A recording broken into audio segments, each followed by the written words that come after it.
SportsBit is powered by BetOnline, driving the opening odds market since 2001. Visit sportsbookreview.com to learn more about BetOnline and its A+ rated platform in the link below.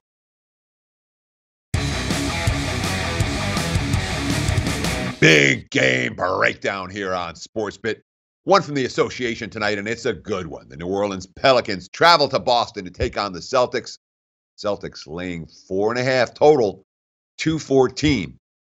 Interesting scheduling dynamic here. That Boston schedule, man, they've been overloaded early. In fact, they played 44 games before anybody else in the East. But now they've only played one game in the last week.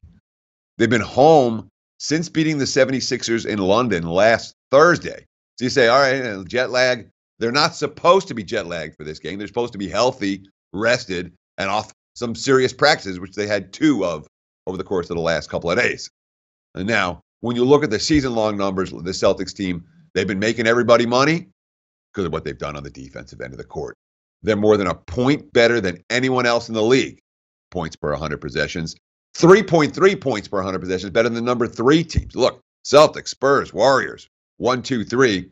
Boston clearly at the top of that list. And everyone's getting it done on defense for the Celtics. Even Kyrie Irving, a guy we made fun of repeatedly last year, although Isaiah Thomas was worse on the defensive end.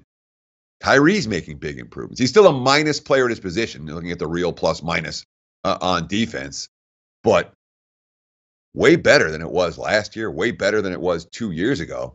And you look at some of these other ratings. I mean, these are based on players that go at least 20 minutes per game. Look at the numbers on defense. Terry Rozier, Marcus Smart, 2 guys who can guard opposing point guards. Top 10. At shooting guard, Jaylen Brown. He's number 4. At small forward, Jason Tatum is number 7. At power forward, Al Horford, number 5. These defensive rankings by position, they're off the chart. Even Aaron Baines at center, I know he only gets 18.4 minutes per game, but his numbers rate number 2 behind Hassan Whiteside on the defensive end of the court. And now, Boston's getting Marcus Morris healthy.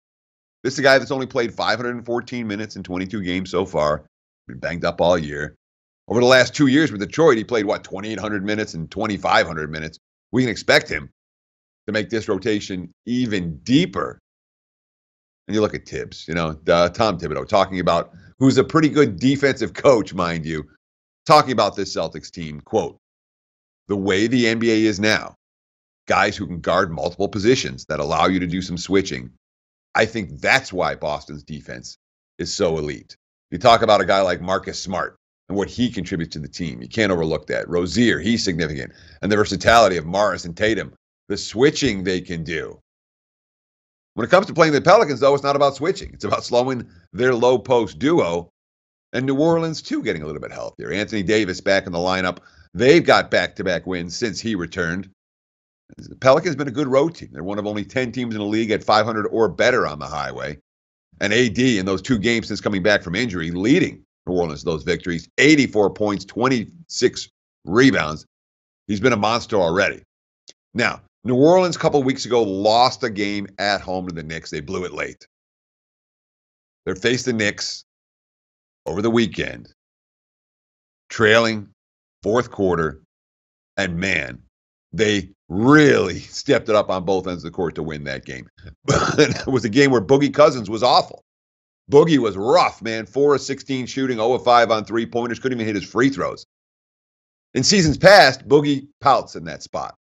This year, 7 steals, 3 block shots. He brought it on the defensive end. New Orleans is one of these teams that as the chemistry develops, people aren't going to want to see them in the playoffs. But right now, they're certainly not a team that I have any interest in backing as they go to Boston to face a rested Celtics squad. This number looks a good notch or 2 short to me. My power number had Boston as 8-point chalk in this ball game. Don't know if I'm missing something. I probably am. But I think the number's a little bit cheap to support the Celtics as home chalk this evening. Hey guys, thanks for tuning in to our channel. Now we've put a lot of work into producing all these free videos, so please help us out and keep all our content free for you forever by simply liking, sharing, commenting, and subscribing. Now, not to mention, a visit to our industry-leading website will warm the hearts of all our SBR employees, especially myself. Now, the links are over there to the left, so do check those out. Thanks for watching.